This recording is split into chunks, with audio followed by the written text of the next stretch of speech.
Alright mga sir, welcome back again to my YouTube channel. So part 2 po tayo mga sir. Yung humalo na langis at kulan sa ating sasakyan, Honda City 97 model. Abangan nyo mga sir, mga importante na ginawa natin dito sa ating sasakyan. Yung ginawa natin sa cylinder head at saka sa cylinder block mga sir. So continue watching mga sir, and don't forget to like and subscribe sa ating YouTube channel. Thank you and God bless.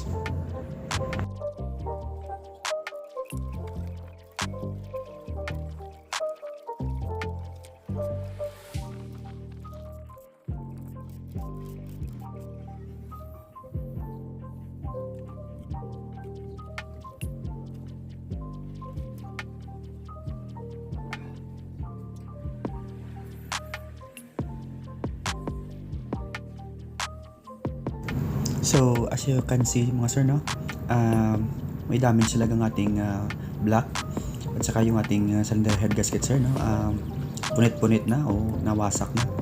So yan ang dahilan kung bakit na pumasok na yung langis sa ating coolant.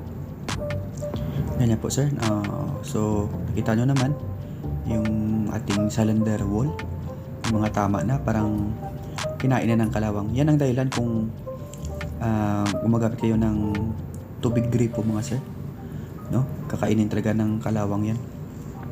So mas mabuti sir, no, gumagamit kayo ng coolant mga sir. So yan po sir.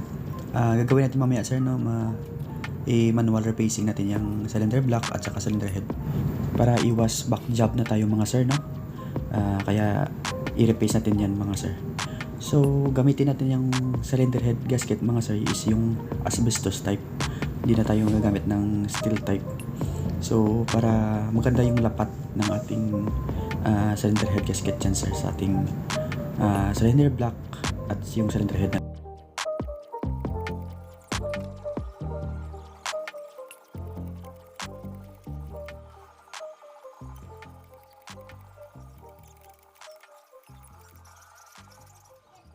Tapos na tayo mga sir dito sa ating cylinder block sa pagre-repaste.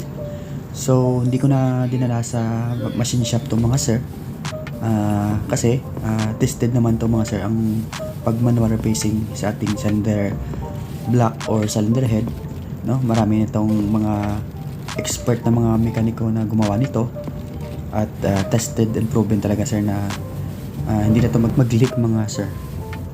Kung meron ng budget mga sir, so pwede nating palitan yung block na buo sir. So sa ngayon, so, since nga nag-DIY tayo or budget meal lang, magbigay lang ng idea, so nagmamanual replacing na tayo mga sir. Alright?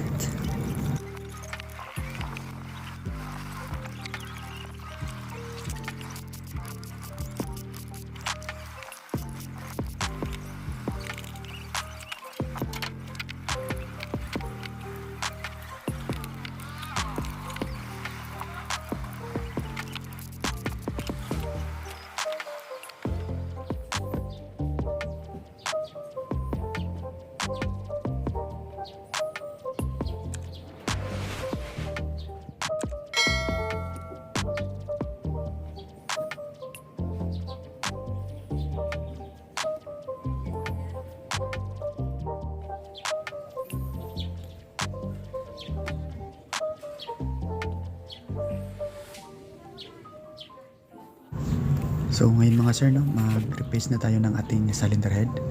So ginamit ko lang dito sir, no, yung flat na jealousy, yung pantay na pantay siya. So mas maganda talaga dito sir, no, para yung pag-replace natin is yung pantay, walang tataas, walang lulubog. So mas maigi na pantay siya sir. At saka yung liya natin na 120 grit. Ayan po sir.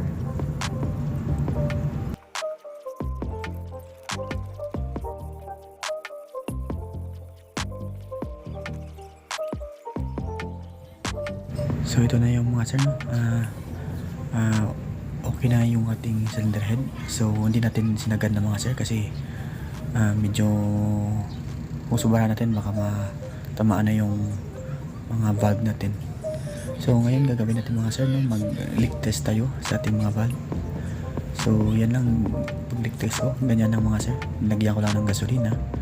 Tapos hanapin yung kung saan yung may tutulo mamaya. So dito sa exhaust side mga sir, no, dito po may nag-leak dito. Ayan po. Mas makita nyo po na merong basa, yung ibig sabihin po ay nag-leak yan.